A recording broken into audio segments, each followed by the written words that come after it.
Kia ora. Tēnā koutou, tēnā koutou, tēnā koutou katoa. Thank you all for coming along. I'm momentarily chairing this seminar as well as giving it. It's a pleasure to see you all here. As you know, most of you, I think, I work in the Department of Public Health in the university, and I've been working mainly with Marie Russell on firearms policy research since Marie suggested this in late 2016. This paper is talking about the Arms Legislation Act, which completed its passage through Parliament in June this year. Yes, but Philippa will want you. And as I'm sure you're all aware, there was a massacre in Christchurch on the 15th of March 2019, and 51 people were killed. And this transformed attitudes to firearms legislation and reform of that legislation. I'd just like to pause for a moment to remember those people.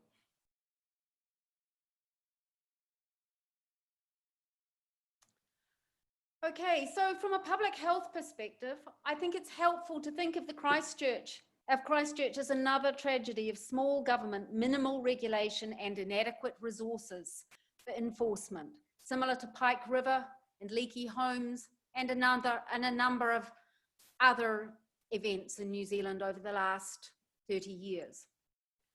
The police have also placed a low priority on arms administration since the 1920s, and it has been poorly funded. I think that highlights a kind of complacency about firearms in this country, which is very central to our culture of firearms. Okay, so what has happened since March 15th? On the 21st of March, there was an order in council banning all military-style semi-automatics. Now, that happened with great speed. It seems almost impossible to believe that it would have happened at all had it not happened with such speed. When we look at the history of firearms reform since the mid-80s. So then that was put into law on the 12th of April. The police ran the buyback from June to the 20th of December. Opinions on whether the buyback was a success or not are divided. I think that we need to wait for perhaps a decade to see what effect it has had on our firearms culture before we can truly make a firm conclusion. But in my opinion, it is a success. It's operating the way that law changes do operate when what they are achieving is cultural change. Okay, so the Arms Legislation Bill, which put through a lot of more complex changes, it was described to us at some points as modernising the arms legislation in New Zealand. So that went into select committee in October last year, and it was passed on the 24th of June. Okay, so I'd just like to say something about the values that underlie the disputes over the legal response.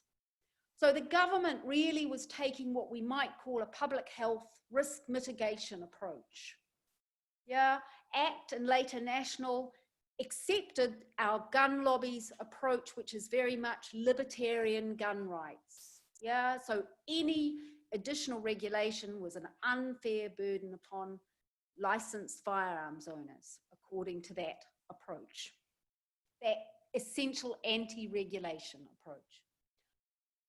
Okay, so where these two groups have come together, though, is when we think about something that is actually quite close to a tough-on-crime approach, which is when we think of placing burdens on law-abiding firearms owners who meet the fit and proper test versus keeping guns out of the hands of genuine criminals and gang members.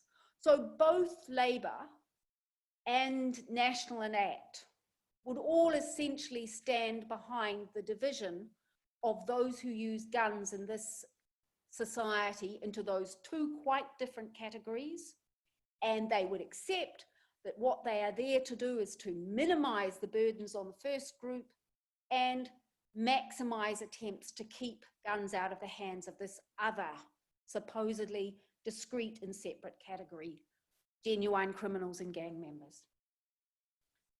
Okay, so if we go back in history and just have a quick look at where we're really coming from, which is the Arms Act of 1983.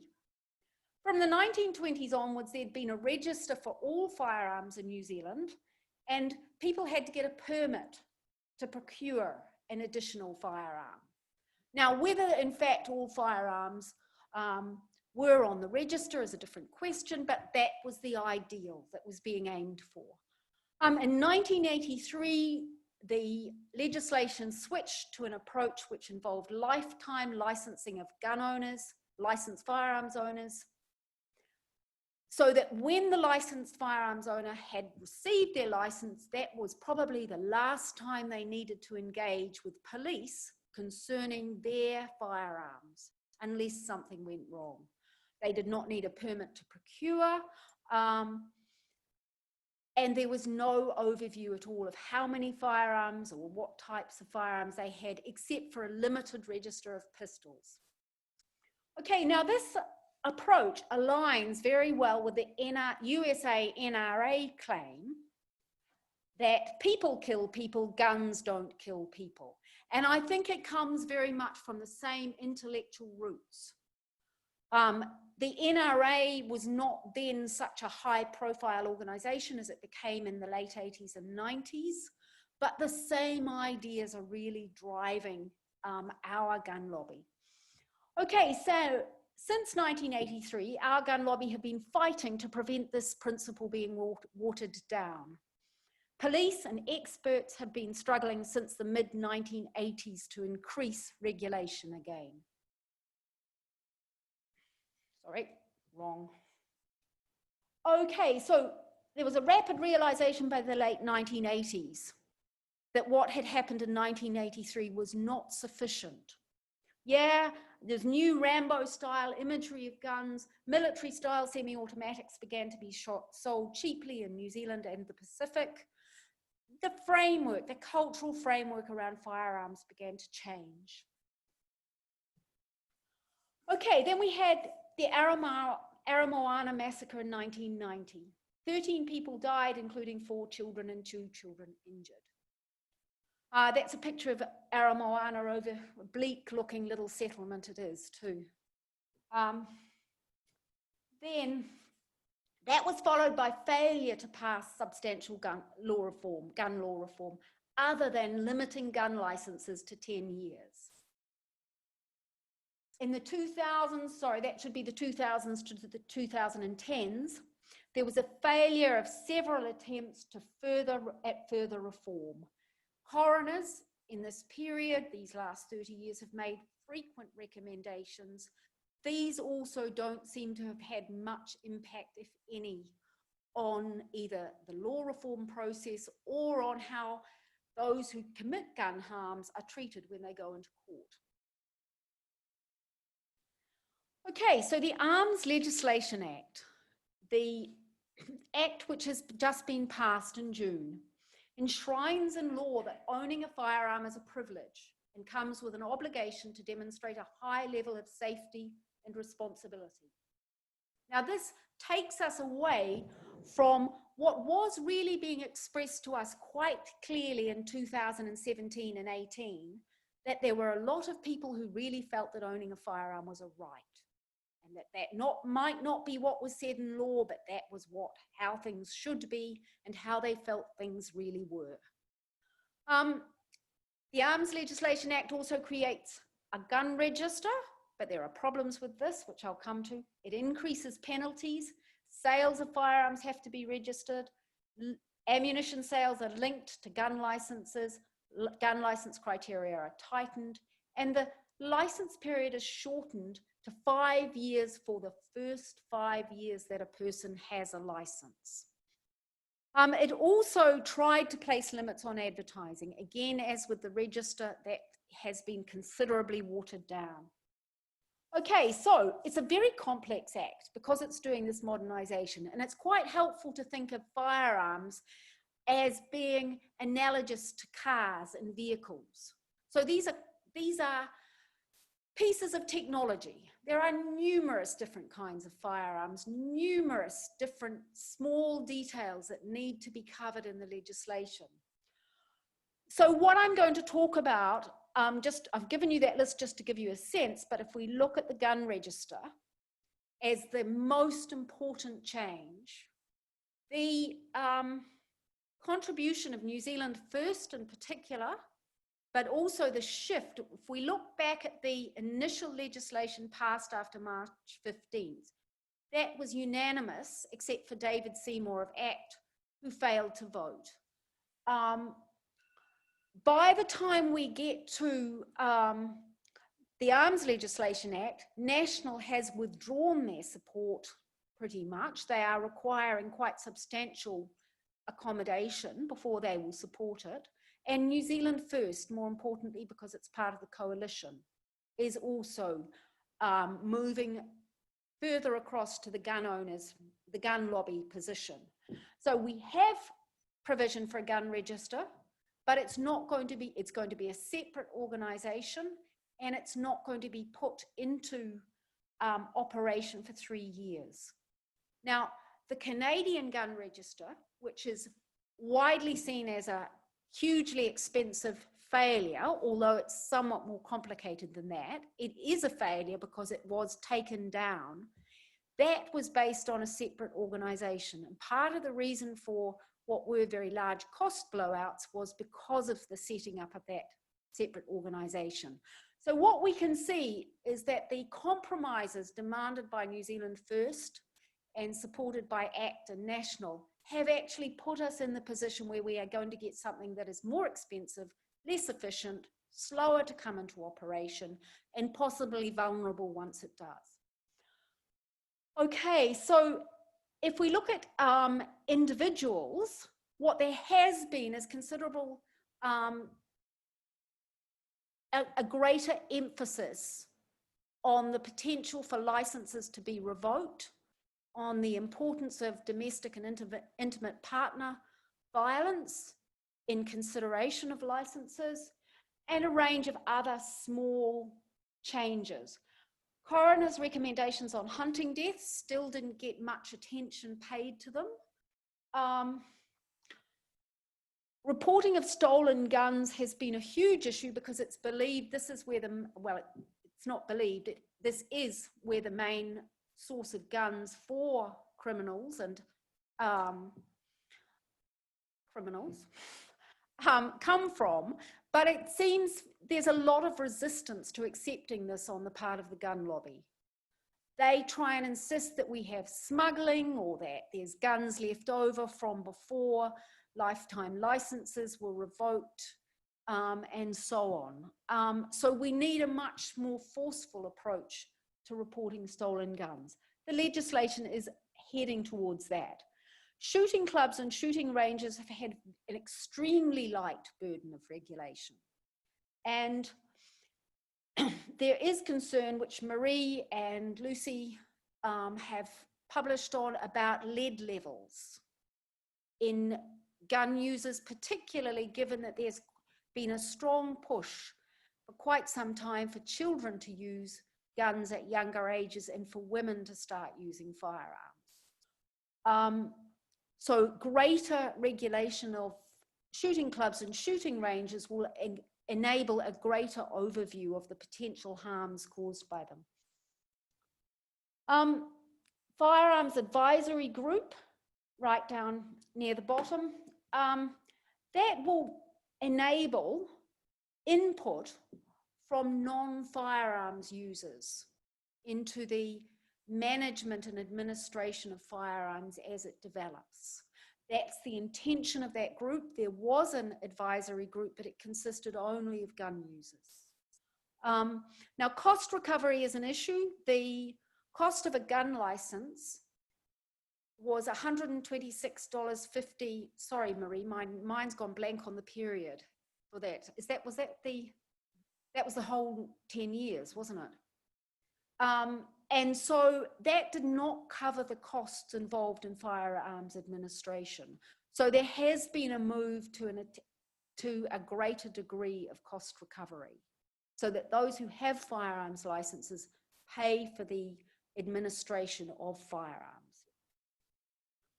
Okay, so the other thing that isn't on this list was the limiting of advertising. Now, the bill as it was originally drafted had quite a substantial, was placing quite substantial limits on advertising, but that has been watered down to the point where all that is required now is that those selling guns display some kind of safety message. It's not even clear what that's going to be. It certainly isn't going to limit the kind of high-profile advertising that David Tipple of Gun City in particular has favoured over the last 10 to 15 years. Okay, now, one of the things I talked about in presenting this, the blurb for this talk, was a research agenda for firearms. So we've got to this point in passing the Arms Legislation Act, we have passed many of the major changes that Justice Thorpe suggested in 1997, the positive changes that were suggested in the 2017 Select Committee on Firearms, albeit in a somewhat watered down fashion. So we're left with the question of where to from here. What do we do? And I think as researchers, what we're very aware of is that there's an enormous amount that we do not know about firearms. So what I'm showing you here is the headings that go with the firearms research agenda. So the first point on our research agenda that I am suggesting is that we try and see whether it would be possible to do some kind of survey of gun users. What kind of survey would the gun users agree to? Now that's a question, but there are people within the gun using community, there are organisations which are actually quite sympathetic to the concept of increasing our knowledge. There are others that aren't. Okay, so questions that we could ask and that we'd like answers to in relation to hunting and firearms. Hunting and firearms comes first because it is the most extensive use of firearms in New Zealand is for hunting. But we do not know what is the per hunter or per hunting hour rate of injuries and deaths, because we have no baseline data on how much hunting is taking place and where it's taking place and for what. So for example, I've just been going through gun homicides in New Zealand over the last 15 years. And so far, I haven't come to the very end of the data, but so far, all of the hunter deaths are from hunting deer. There are deaths on the way to duck hunting, but there's no actual deaths involved in shooting ducks. So the issue of what kind of hunting is taking place is quite relevant to understanding where gun injuries are occurring, where the gun harms are occurring. Now, there was a substantial decline in hunting injuries and deaths from the 1980s, and it's claimed that this relates to the response to gun safety messages, which certainly did improve. But nonetheless, there was also a substantial decline in numbers of hunters in this period. And we don't know whether, in fact, the apparent decline due to take-up of the safety messages is a decline in the amount of hunting taking place, meaning that less hunters are injured because they're killed because there's fewer of them. Okay, so there's also increasing amounts of commercial hunting activity. So guiding with taking international parties out. Now, at the point where we have a substantial commercial interest in an activity, as I'm sure we're all well aware, issues around controlling that activity become much more problematic. Okay, so the next category is the licensed firearms owners. And we could also approach the issue of hunting from the point of view of the licensed firearm owners. What are they doing with their firearms and how often? How many of them are just sitting on the couch? Or as a researcher who looked at murder-suicides in the late 1990s in Australia said, they keep their guns in their wardrobes as a badge of masculinity.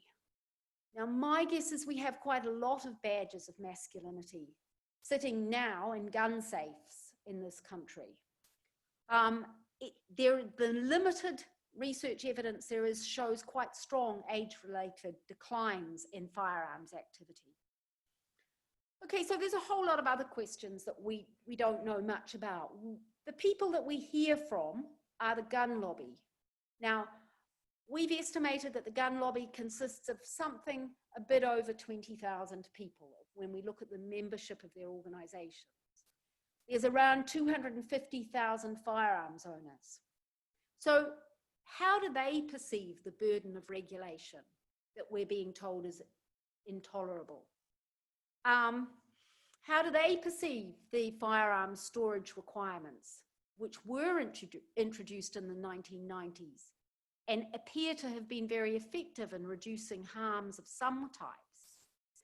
Okay, so if we go through this a bit faster, there's things like shooting sports. We don't know much about the demographics of people involved in shooting sports.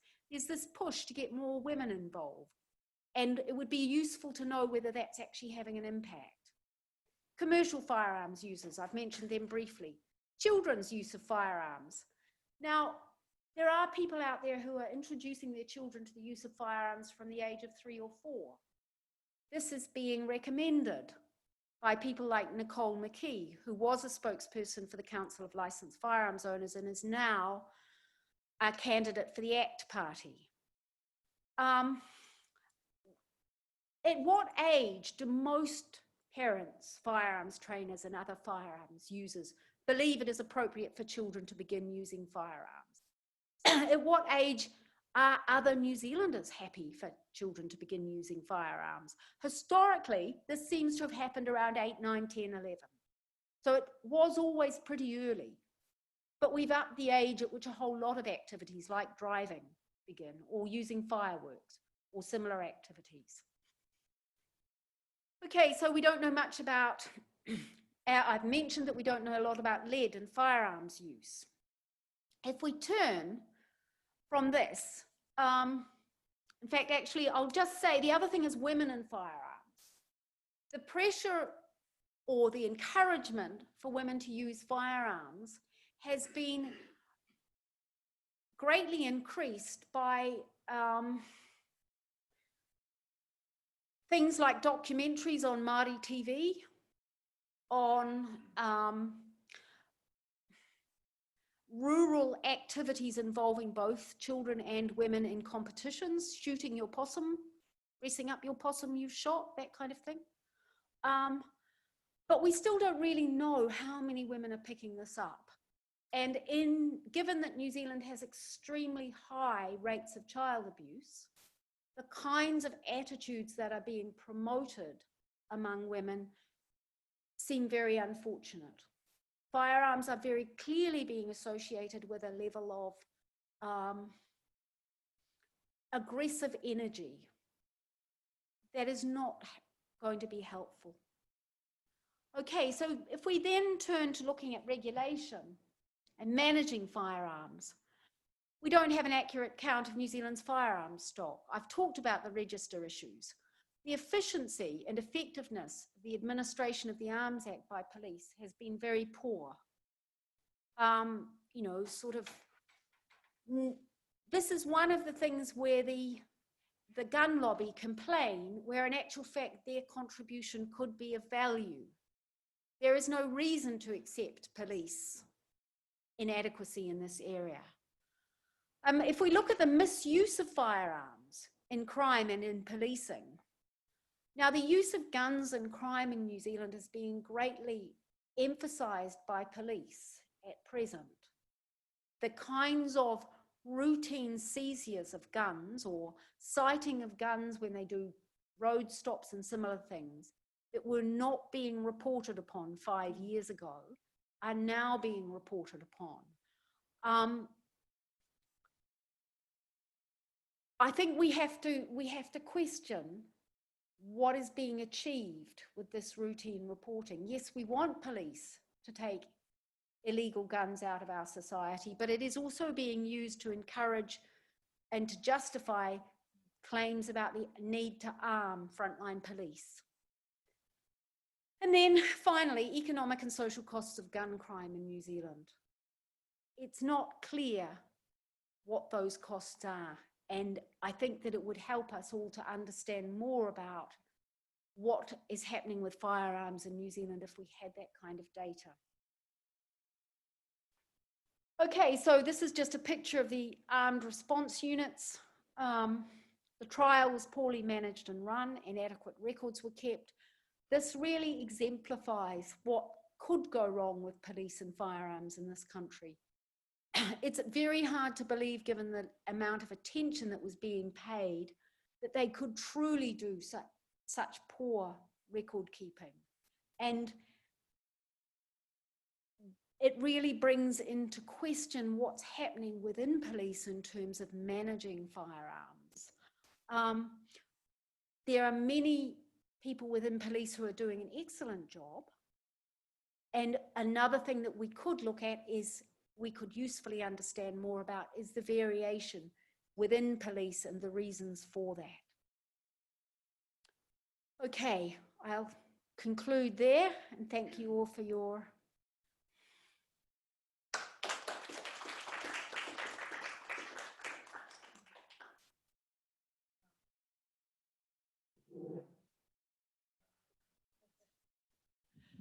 Okay, first of all, Hera, my apologies for being detained and late.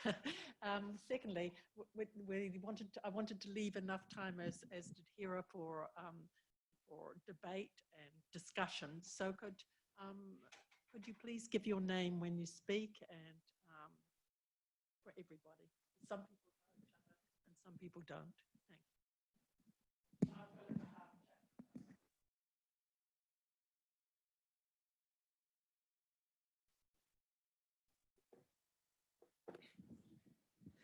Marie Russell.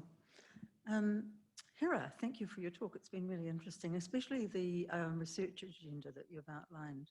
But missing from your list, I think, was the issue of suicide. You mentioned murder-suicides in there in the domestic violence area, but most of the deaths occurring with firearms in New Zealand are indeed from firearms. Sorry? Most of the firearms suicides. deaths are suicides. That's right, you've got me right. So I wonder what your research agenda around that might include. I think I probably left that off because I find it difficult to actually frame a research agenda around suicide. We've greatly improved gun storage.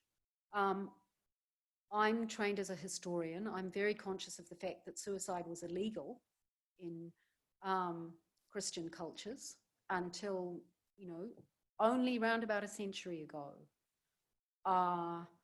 The research on suicide in New Zealand points out that suicide rates do go up and do change in accordance with economic well-being. And I'm uncomfortable about reducing suicide to an individualized mental health issue.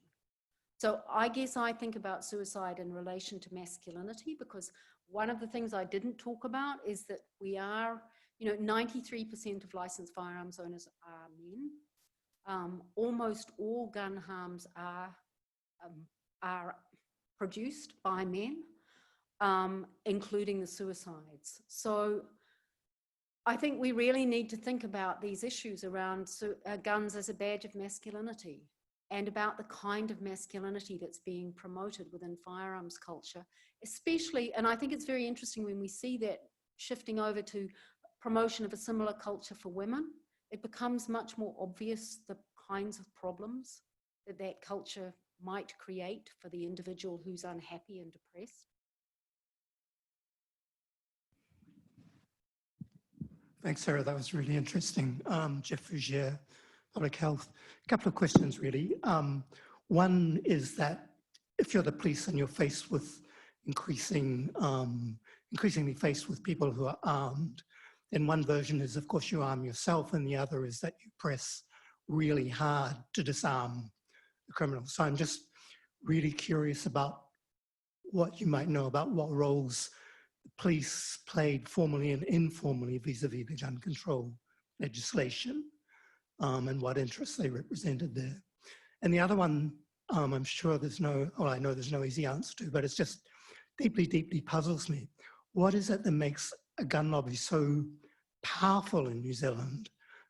They, in a sense, have taken over in part one political party. They're hugely influential in another major political party. It's somewhat of a puzzle given the numbers, even of numbers of licensed gun owners that you talk about.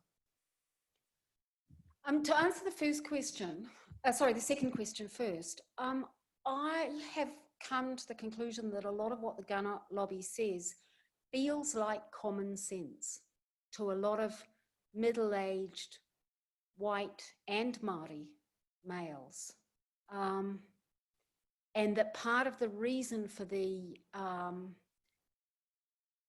authority and power that the gun lobby has, it's partly that they're very good lobbyists. You know, look, I think we should say that. The New Zealand Deer Stalkers Association bought a house in Thorndon back more than half a century ago to be close to Parliament. Nicole McKee, who's now an ACT candidate, is an excellent lobbyist, and they put an enormous amount of energy into it. But they are, you know, if we think about New Zealand First in the racing industry and other similar industries, the use of firearms is very much part of traditional masculinity. In the course of doing this research, I've been told various stories about the gun collections owned by wealthy male New Zealanders, prominent people. I think that the gun lobby has such power because it simply sits with how many men want to see themselves and their own activities in their own lives. The other question, sorry, could you repeat it? Oh, the role of the police, formally and informally, vis-a-vis the legislation. Well, the police were absolutely central to the legislation. I mean, they did major reports on it. They were involved in the 2017 Select Committee on Illegal Firearms as well. They're well aware of Justice Thorpe's report from 1997 and what that said. They have been behind strengthening firearms laws since the 1990s. Now, that doesn't actually mean that I think there's different feelings within, I think there's a range of different feelings among policemen and among different parts of the police. And that given the way police operate, that's not something that dissent is not something that they share with the wider community. So what I would say is that they support firearms reform because it will give them greater control. They support firearms reform because frontline police are forced to face people with firearms. That doesn't necessarily mean they support greater control of firearms as a whole. I mean, there is I think, a big difference between thinking that firearms are okay if police are the people using them, and thinking that we need a society that overall has less access to firearms. Yeah. David Harding, Parish Minister. Any merits in an amnesty? Is there any research on whether amnesties make any difference? Or does it only affect the good gun owners? I'd really like us to think a lot more about amnesties. I think police probably know more about amnesties than we do. Going through the gun homicides, one of the things I was curious about as to whether there were any old guns that had clearly been around because the gun lobby claim there are a lot of guns that were made illegal by the 1990s legislation that are just floating around. And it is true, some of the homicides, not very many because the guns aren't identified clearly enough, but at least 2 of them are committed with guns that are very old guns. And my feeling is that we should think seriously about having a genuine amnesty for illegal guns. And a genuine amnesty would be one in which those who were handing the guns in were truly anonymous and protected from prosecution, because that was not the case with the gun and amnesty that accompanied the buyback.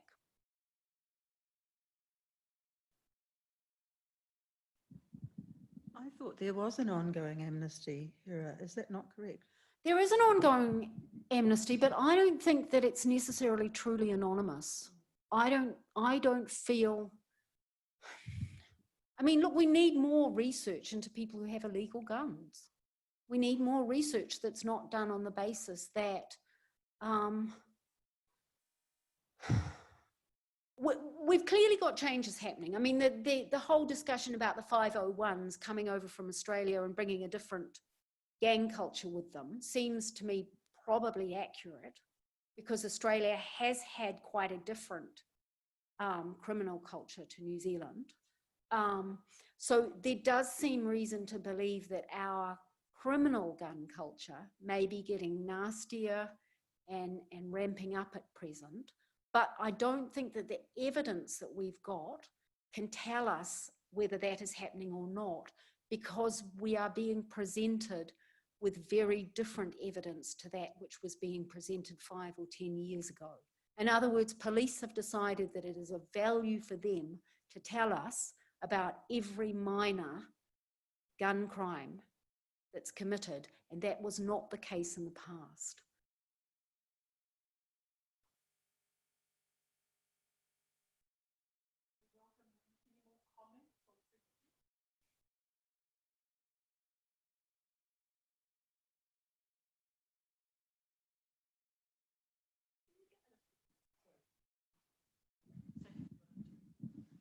Sorry, just can you get, Cara Fife, public health.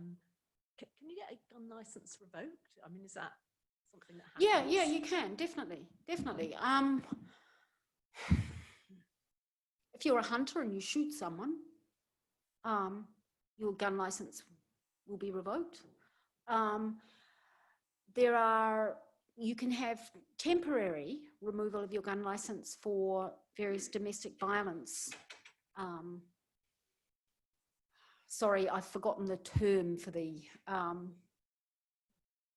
no, it's when someone gets protection for a protection order. There are a number of other things for which your gun license might be revoked, but actually the courts seem pretty reluctant to do it. Overall, my impression is that the people, judges, lawyers, police, they belong very much to the same culture as gun owners, and they're reluctant to deny gun owners the pleasure of hunting or sports shooting or whatever. So where possible, they won't do that. Another reason why they might not do that as well, though, I should add, is that it's quite difficult to police. And, attempting to maintain laws that are difficult to police is a losing game.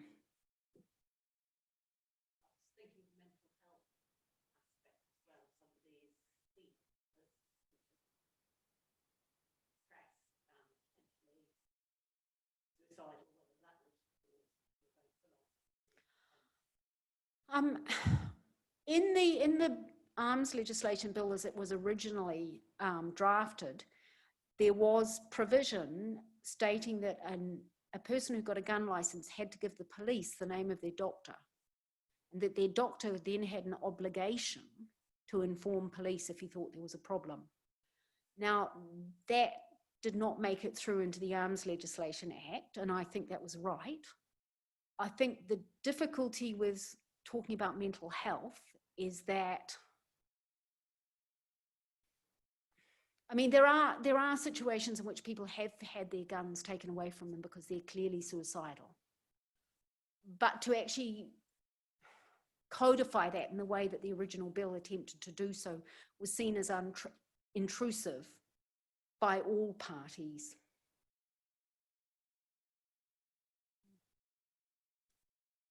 Well, I think if there are no more questions,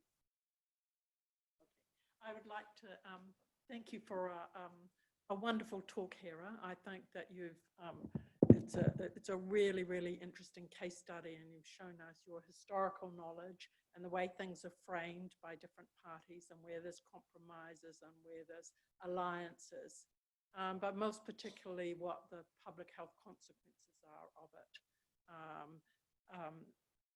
That in fact, that is really critical, and it's come out of your talk. COVID circumstances has come at a time when we're all remembering 15th of March coming up and the court case. So I think your talk is very timely, and I would like to thank you on behalf of the department and the audience and personally for the stamina and intelligence and balance that you and Hera have brought. And Marie. Hera, and you, Marie, have brought to this very difficult topic. And so I'd like the audience to join with me in thanking you.